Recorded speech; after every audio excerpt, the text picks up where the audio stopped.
Hi, welcome to my channel. So ఇది ఇందాకలో వచ్చిన ఒక 2 వీడియోల మీద ప్రోమో చేద్దాం. బేసిక్గా ఒక మాట చెప్పాలంటే, టికెట్ టు ఫినాల్ ఎవరు కొట్టిర్రని ఆల్రెడీ నేను వీడియో పెట్టాను, చూసిర్రు. ఓకే, దట్ ఫైన్, మీకు నచ్చింది అనుకుంటున్నాను. ఇక్కడ మ్యాటర్ ఏంటంటే, ఏం గేమ్ ఆడారు అనేది మనకి తెలియదు కదా. ప్రోమో వచ్చినప్పుడు నేను చూసిన ఏం గేము, ఏదైతే టాస్క్ పెట్టారో ముగ్గురికి అదే ఇటుకలు కట్టేసి దాన్ని సపోర్ట్ చేసేవారు, కొట్టి చేసేవాళ్ళు చేస్తారు. అది మెయిన్. ఇక్కడ ఇమానుయేల్ తీసుకున్న కరెక్టే, బట్ లక్ ఉండాలి. లక్ లేని నువ్వు ఏం చేసినా సరే అంటే ఏం చేసినా సరే అది అనవసరం అనమాట. ఇప్పుడు మనం కూడా అంతే. ఒక 4 సంవత్సరాల నుంచి యూట్యూబ్లో ఏదో సాధిద్దాం, చేసేద్దాం, పొడిచేద్దాం అన్నట్టు మనము ఎట్లా ట్రై చేస్తున్నాము, లక్ ఎప్పటికైనా వస్తుందేమో అని మనం ఎలా ట్రై చేస్తున్నామో అక్కడ కూడా సేమ్ పొజిషన్ అయింది ఇమానుయేల్కి. అదే వేరే ఫిజికల్ కానీ మైండ్ గేమ్ ఏమున్నా సరే 100కి 99% ఇమానుయేల్ గెలిచేవాడే రీతు మీద. బట్ ఇక్కడ సపోర్టింగ్ టాస్ ఒకటి అండ్ పవన్ ఉండడం వల్ల చాలా సేవ్ అయింది రీతు గారు. ఎందుకంటే ఏం బాల్ కొడుతున్నారు నాయన, గట్టి గట్టి కింద నుంచి ఇటుకలు ఊగుతా ఉన్నాయి. సూపర్ కొట్టినారు. మీరు చిన్నమైన పవన్ న్యాయం చేసింది. అండ్ తనుజ కూడా అక్కడ తన బెస్టే. కాకపోయినా సరే ఎవరైతే తనను నమ్మి తీసుకున్నారో వాళ్ళకి అన్యాయం చేయకుండా న్యాయం వైపు న్యాయంగానే ఆడింది. అది ఎంత గొడవ ఉన్నా సరే న్యాయంగానే ఆడింది. మీరేమంటారు దాన్ని కామెంట్ చేయండి. ఇక్కడ ఈక్వల్గానే ఉండే, బట్ 2 పడ్డాయి.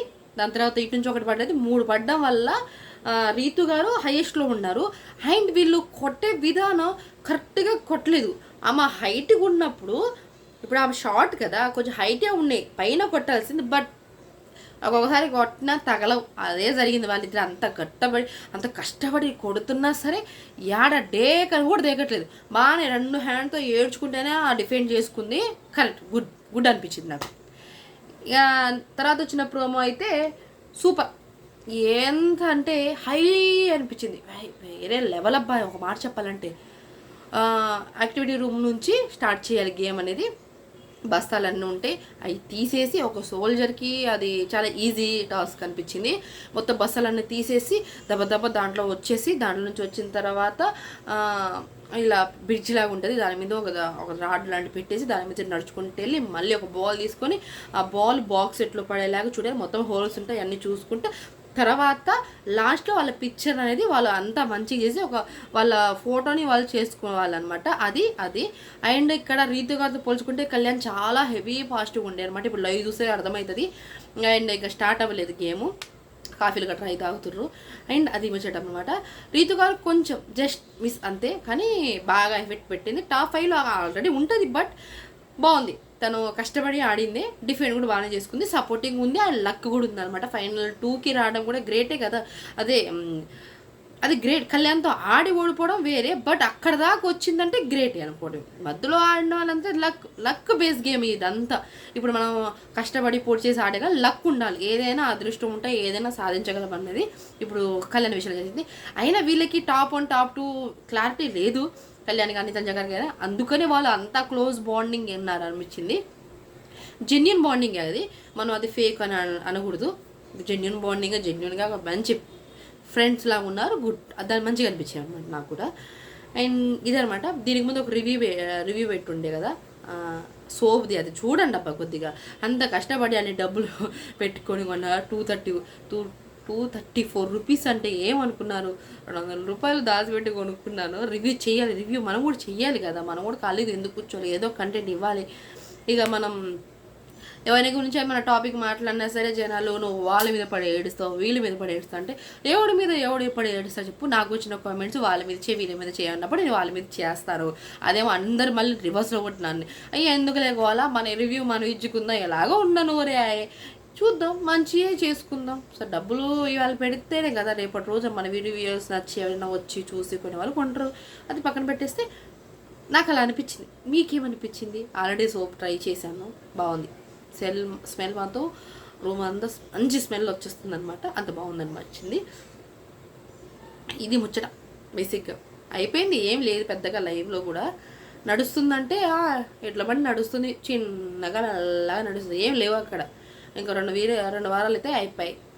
ఇక ఖాళీ కూర్చుని మళ్ళీ ఏం చేయాలరా అని ఆలోచించాల్సింది. మనం నెక్స్ట్ బిగ్ బాస్కి మనం ఒక 5-6 వేలు సబ్స్క్రైబర్ చేసుకోవాలి.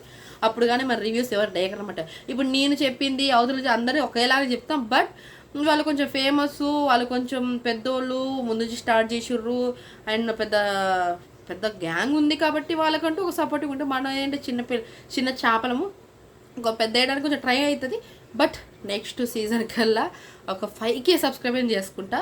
కష్టపడి చేసుకోవాలి. కష్టపడింది అడగంది అమ్మాయిని అన్నం పెట్టదండి. కష్టపడింది మన అదృష్టం కలిసి రాదు. మనం కూడా హార్ట్ఫుల్గా కష్టపడదాం. ఇప్పుడు దాకా కష్టపడ్డాను, బట్ కొన్నిసార్లు డుమాగు స్టేషన్ అనమాట, రావట్లేదు యూస్, ఏం చేయాలి అని ఆలోచించడం, దానికోసం ఒక నోట్బుక్ అంతా వేస్ట్ చేయడం, ఏం చేయాలి థింక్ చేయడం, ఇవన్నీ ఎందుకులే, మనకి ఏమనిపిస్తే అదే మాట్లాడదానికి ఫిక్స్ అయ్యి ఇప్పుడు ఇలా ఇక మా అబ్బాయి ఛానల్లో, నా ఛానల్లో వాడిదైనా కొంచెం 8K ఉంది, చిన్నపిల్లడు కదా, కొంచెం ముద్దు ఉంటాడు, చూస్తూ ఉంటారు. మన ఏంది పరగం తీసుకొని అరుస్తూ ఉన్నా సరే ఎవడు చూడరు అనమాట. బట్ ట్రై చేద్దాం.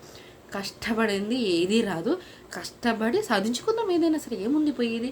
ఈ 2 వారాలు ఎట్టగట్ట రివ్యూ ఇచ్చేసి నెక్స్ట్ మన పని మనం స్టార్ట్ చేద్దాం. మనం కొత్త లైఫ్, న్యూ జర్నీ అనమాట. ఈ బిగ్ బాస్ అయిన తర్వాత ఒక మంచి బిర్యానీ రెసిపీతో ముందుకు వస్తాం. వంటలు చేసి మిమ్మల్ని ఇబ్బంది పెట్టాను, బట్ నా చేతి వంట కూడా చూడాలి కదా మీరు, నేను ఎలా చేస్తాను అనేది. Easy simple recipes, non veg recipes ఎప్పుడైనా చేసినప్పుడు పెడతాను. మిగతా ఏమైనా రివ్యూస్ చేసుకుందాం మనం దేని మీదైనా. సో ఇప్పుడైతే ప్రజెంట్ సోప్ మీద నడుస్తుంది కాబట్టి నెక్స్ట్ బాగా వైరల్ అవుతున్న ఒక ట్యాన్ రిమూవర్ చెప్తాను. అది మనం నెక్స్ట్ ట్రై చేద్దాం. అది వర్క్ కాదా అనేది కూడా మాట్లాడదాం. బట్ ఇంకా లెంత్ ఎందుకు చేయడంలే కానీ ప్రోమో బాగుంది.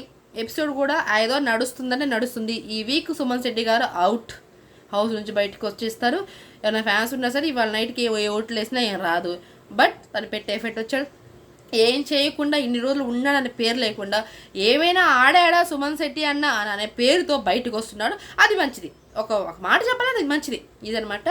అండ్ ఇది ముచ్చట. మీకేమనిపించేది కంపల్సరీ కామెంట్ చేయండి. Like and share and subscribe my YouTube channel, Facebook, Insta also follow చేయండి అబ్బా. కొద్దిగా అక్కడ 700 దాగడానికే గగ్గనంగా ఉంది. ఏం చేద్దాం, రేవుడదయ్యా.